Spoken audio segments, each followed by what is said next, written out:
नमस्कार किसान भाइयों, यदि आपने इस साल मक्का की फसल लगाई है और आप अपनी मक्का की फसल में पहली खाद लगाने के लिए सोच रहे हैं या आपकी मक्का की फसल पहली खाद लगाने की अवस्था में आ चुकी है,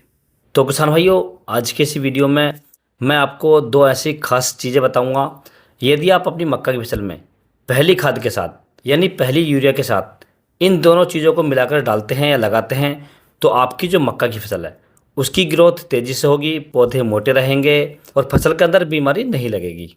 जैसे जड़ की समस्या है, जड़ वाले कीट हैं, सुंडी है, इल्ली है या किसी भी अन्य प्रकार के तने वाले कीट हैं, ये आपकी फसल में नहीं लगेंगे और फसल आपकी एकदम काली रहेगी, मोटी रहेगी, ग्रोथ तेज़ी से होगी और आपकी मक्का की फसल के अंदर भुट्टा भी लंबा आएगा किसान भाइयों। और जब आप इसे डाल देंगे और डालने के लगभग 5 से 6 दिन के बाद आपके पड़ोसी भी आपसे पूछेंगे कि आपने अपनी मक्का की फसल में कौन सी खादों का प्रयोग किया है। तो मक्का की फसल में पहली खाद कब डालें, कौन सी डालें और कितनी मात्रा में डालें, इन सभी पर चर्चा करेंगे, बात करेंगे। तो आप वीडियो को पूरा देखें, अंत तक देखें ताकि आपको सही जानकारी प्राप्त हो सके। और जो किसान भाई चैनल पर पहली बार आएँ, ये वीडियो को पहली बार देख रहे हैं, उनसे छोटी सी रिक्वेस्ट है कि वीडियो को लाइक कर लें, चैनल को सब्सक्राइब कर लें और पास वाली जो घंटी है उसे भी दबा दें ताकि हमारे आने वाले खेती संबंधित सभी प्रकार की वीडियो आपको सबसे पहले मिलते रहें। किसान भाइयों, मक्का की फसल में जो पहली खाद होती है, यदि आप उसे समय से लगा देते हैं तो आपकी मक्का की फसल की ग्रोथ भी अच्छी रहती है, पौधे भी मोटे और तंदुरुस्त रहते हैं और भुट्टा भी बड़ा आता है, जिससे आगे जाकर आपको उसकी जो पैदावार है वो भी बहुत ही अच्छी मिल जाती है। क्योंकि यदि आप खाद को थोड़ा लेट कर देते हैं या पहली खाद में बढ़िया खादों का प्रयोग नहीं करते, अच्छी चीज़ें नहीं डालते हैं जो मक्का की फसल के लिए बहुत ज़रूरी होती है, तो आपकी मक्का की फसल में क्या होगा किसान भाइयों, पौधे छोटे बड़े रह जाएंगे, पौधे पीले पड़ेंगे, कुछ पौधे सूख जाएंगे, कुछ जल जाएंगे और फसल के अंदर बहुत सारी बीमारियां लग जाएंगी, जिससे आपको अपनी मक्का की फसल में काफ़ी हानि हो सकती है। तो पहली खाद को आप विशेष तौर पर सही समय से डालें और सही मात्रा में डालें, जिससे आपको अपनी फसल से बढ़िया उत्पादन मिल सके। तो सबसे पहले किसान भाइयों हम बात कर लेते हैं मक्का की फसल में पहली खाद कब डालनी चाहिए। तो किसान भाइयों, आपको अपनी मक्का की फसल में जब पहली खाद लगानी है वो पहले पानी के साथ लगानी है। पहले आपको खाद लगानी है और उसके लगभग 2 से 3 घंटे बाद या 4 घंटे बाद आपको पानी लगा देना किसान भाइयों। यदि हम फसल के दिनों की बात करें तो आपको लगभग 20, 25, 30 या 35 दिन के आसपास की हो जाए उस समय आप लगा सकते हैं, अर्थात पहले पानी पर आपको पहली खाद लगानी है किसान भाइयों। और पहली खाद लगाने से पहले किसान भाइयों आपको विशेष ध्यान रखना है, जिस समय आप अपनी मक्का की फसल में पहली खाद लगाएं तो पहले आप अपनी मक्का की अच्छे से निराई गुड़ाई कर लें, उसके अंदर जो खरपतवार है उन्हें निकाल दें और पौधों पर मिट्टी भी लगा सकते हैं। तो इसका विशेष ध्यान रखें। मक्का की फसल में पहली खाद डालने से पहले आपको अपनी मक्का की फसल की अच्छे से निराई गुड़ाई कर देनी किसान भाइयों। अब किसान भाई हम बात कर लेते हैं मक्का की फसल में अच्छी ग्रोथ के लिए हमें पहली खाद के रूप में कौन कौन सी खादें लेकर आनी है, कौन से फर्टिलाइजर लेकर आना है किसान भाइयों। तो इसमें किसान भाई आपको लगभग 45 किलोग्राम प्रति एकड़ के हिसाब से लेकर आना है यूरिया यानी नाइट्रोजन। इसके साथ में आपको 2 प्रोडक्ट ऐड करने हैं। पहला प्रोडक्ट लेना है किसान भाइयों आपको कार्टब हाइड्रोक्लोराइड 4% जीआर वाला। इसकी यदि मात्रा की बात करें तो आपको लगभग 5 किलोग्राम प्रति एकड़ लेना है किसान भाइयों। दूसरा किसान भाई इसके अंदर आपको ऐड करना है ह्यूमिक एसिड।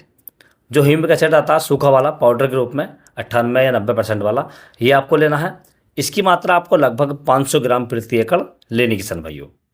ये दोनों ही दवाई आपको मार्केट से लेकर आनी है और मार्केट से लाने के बाद में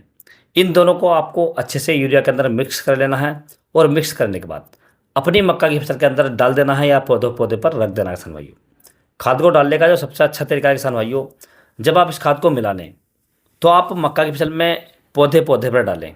और पौधे से लगभग 2 इंच दूर डालें। नहीं, जैसे आपका ये पौधा है तो इस प्रकार से आप 2 इंच दूर डालें ताकि जो आप खाद डालें वो पौधे की जड़ में ना पहुँचे। यदि खाद पौधे की जड़ में पहुँच जाता है तो कभी कभी क्या होता है कि पौधे झुलस जाते हैं या पौधे जल जाते हैं किसान भाइयों, तो इसका भी आप विशेष ध्यान रखें। और दूसरा किसान भाइयों, खाद रखते समय एक बात का विशेष ध्यान रखें, जिस समय आप अपनी मक्का की फसल में खाद को रखें तो जिस दिशा से आपको पानी चलाना है, मान लीजिए आपकी जो मक्का की फसल है वो पूरा पश्चिम है और पश्चिम दिशा से आपको पानी चलाना है, तो जो आपको खाद रखनी है वो पौधे की पश्चिम दिशा में रखनी है। मान लीजिए ये आपका पौधा है तो इस दिशा में आपको खाद रखनी है और जब आप पानी चलाएंगे तो खाद धीरे से बहकर आपकी जड़ों तक पहुंच जाएगी, अच्छे से पौधों को मिल जाएगी और आपकी खाद बेस्ट नहीं होगी किसान भाइयों। तो इसलिए आप खाद को रखते समय दिशा का विशेष ध्यान रखें। अब किसान भाई हम बात कर लेते हैं जिन खादों को हमने अपनी मक्का की फसल के अंदर प्रयोग किया है, ये हमारी मक्के की फसल में क्या क्या काम करेंगे या कौन कौन से फायदा करेंगे। तो जो किसान भाई आपने यूरिया लिया है, ये मक्का की फसल में क्लोरोफिल की मात्रा को बढ़ाता है, पौधे के अंदर हरापन लाता है और ग्रोथ को भी बढ़ाता है किसान भाइयों, यानी पौधे की ग्रोथ में पूरी तरीके से सहायता करता है किसान भाइयों। दूसरा किसान भाई जो हमने लिया है कार्टप हाइड्रोक्लोराइड, ये हमारी मक्का की फसल में जो जड़ वाले कीट होते हैं जैसे सुंडी होती है, इल्ली होती है, दीमक होती है, उसे आसानी से कंट्रोल कर लेता है। दूसरा पौधे के अंदर ग्रोथ का काम भी करता है, पौधा एकदम काला रहता है, मजबूत रहता है और एकदम मोटा हो जाता है पौधा, और ग्रोथ भी तेज़ी से चलनी स्टार्ट हो जाती है किसान भाइयों। और तीसरा जो आपने ह्यूमिक एसिड ऐड करा है, ये मक्का की फसल के जो पौधे हैं उनकी जड़ों को दूर तक पहुंचाता है, जड़ को फैलाने का काम करता है, और जितनी जड़ ज़्यादा दूर जाती है उतनी दूर से पौधा भोजन ग्रहण करता है, भोजन ले सकता है, और पानी की मात्रा भी इसमें संचित रहती है। यानी यदि आपकी मक्का की फसल तेज़ी से पानी मांग रही है और किसी कारणवश आप पानी नहीं लगा पाते हैं, तो ये पानी को संचित रखता है, तो पौधा एकदम से नहीं सूखता है या पानी का मान नहीं करता है। और जितना पौधा भोजन ज़्यादा बनाएगा, पौधे की तंदुरुस्ती उतनी ही अच्छी रहेगी किसान भाइयों। तो इसलिए आप पहली खाद के रूप में मार्केट से इन तीनों खादों को ले सकते हैं, और जो तरीका मैंने आपको बताया है इस तरीके से आप लगा सकते हैं, तो आपकी मक्का की फसल की ग्रोथ भी तेजी से होगी, पौधे मोटे तंदुरुस्त रहेंगे और भुट्टा भी काफ़ी लंबा आएगा, और फसल के अंदर बीमारियां भी कम से कम आएंगी किसान भाइयों, और आपको आगे जाकर अपनी मक्का की फसल से बढ़िया और रिकॉर्ड उत्पादन मिलेगा किसान भाइयों। और यदि किसान भाई आपको किसी अन्य फसल के बारे में कोई जानकारी चाहिए तो आप मुझे कमेंट्स कर सकते हैं या व्हाट्सएप पर मैसेज कर सकते हैं। व्हाट्सएप पर नंबर मैंने नीचे डिस्क्रिप्शन में दे रखा है, आप वहां से ले सकते हैं, और अपनी फसल का फोटो डालकर आपकी किसी प्रकार की फसल है आप उसका फोटो डाल सकते हैं और उसके बारे में कोई भी जानकारी ले सकते हैं किसान भाइयों। और यदि मेरे द्वारा दी गई जानकारी आपको अच्छी लगी हो, वीडियो पसंद आया हो, तो वीडियो को लाइक करें, शेयर करें और चैनल को जरूर सब्सक्राइब करें। Thanks for watching my video.